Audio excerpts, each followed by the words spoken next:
He said, I've not called the seed of Jacob to seek me in vain. But if that becomes your focus, you are in trouble. Because the more you have, the more tendency of being deceived you will become. The Bible calls it the deceitfulness of riches. Mark 4:19. And in that same scripture, he gave you the second thing that will trigger the fall: the cares of this life. Those who don't have enough, who have to pay bills every day. He said even those ones are endangered. Because if you don't have house rent, if you don't have school fees for your children, if you are not careful, you will do something that you don't believe you are able to do. The cares of this life. So neither the rich nor the poor is spared in this equation. The devil is coming for both the rich and is coming for both the poor. The one that has, there is deception in riches. The one that is poor, there are cares. All of that is done to buffet his soul. And then he went further to tell us the fourth thing that makes for falling away. He said is the love for this world. 1 John chapter 2 from verse 15 to verse 17. He said, love not the world, neither the things that are in the world. He said, they that love the world, the love of the Father. He didn't say shall be taken from them. He said it's not in them. He now said what is in the world? The lust of the flesh, the lust of the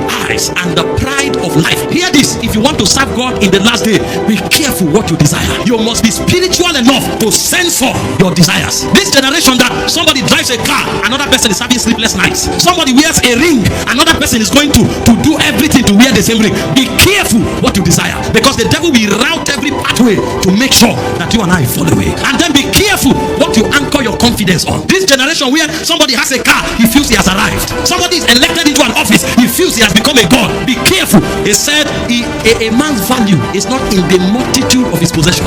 As far as God is concerned, a car added nothing to you. As far as God is concerned, a promotion on a job added nothing to you. That's not the route to kingdom promotion. We may call it promotion, call it breakthrough in church, because we are a fallen people. But in the realms of the spirit, promotion has to do with where you are standing in God.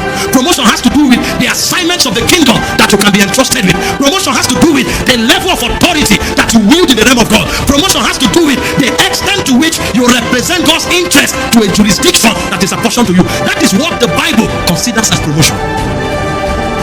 Be careful what informs your essence. Lust, pride will cause many to fall. And apart from that, there is also warfare and persecution. Those who refuse to fall by iniquity, those who refuse to fall by the deceitfulness of riches, those who refuse to fall by the cares of this life, those who refuse to fall by lust and pride, the devil will come against them with battles and warfares. You think you will not fall? I will fight you until you give up. And it can attack your health, it can attack your finances, it can attack your family. As much as is within your power, take up the shield of faith and defend what is yours. As much as is within your power, shield yourself with prophetic utterances.